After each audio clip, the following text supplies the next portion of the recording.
तुम्ही पाहत आहात MCN न्यूज मराठी। बुलढाणा शहर पोलिसांनी जिल्ह्यातील पत्रकारांना दिलेल्या नोटिसांचा पत्रकारांनी कडक शब्दात निषेध व्यक्त करत या अन्यायकारक नोटिसा त्वरित रद्द करण्यात याव्यात या मागणीचे निवेदन अतिरिक्त पोलीस अधीक्षक बी महामुनी यांना दिले आहे। शिवसेना आमदार संजय गायकवाड यांनी काही दिवसांपूर्वी पोलिसांबद्दल वादग्रस्त वक्तव्य केलं होतं। त्या प्रकरणी त्यांच्यावर गुन्हाही दाखल झाला होता।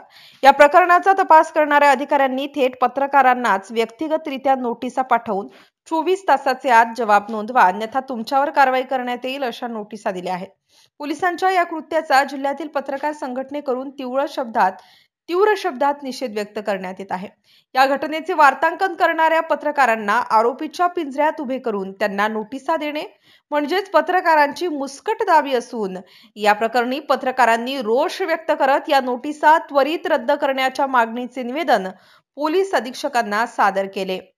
यावेळी शहरातील आणि जिल्ह्यातील वृत्तवाहिनी प्रिंट मीडियाचे अनेक पत्रकार हजर होते। MCN न्यूज मराठी करिता जळगावहून संपादक राजीव वाढे।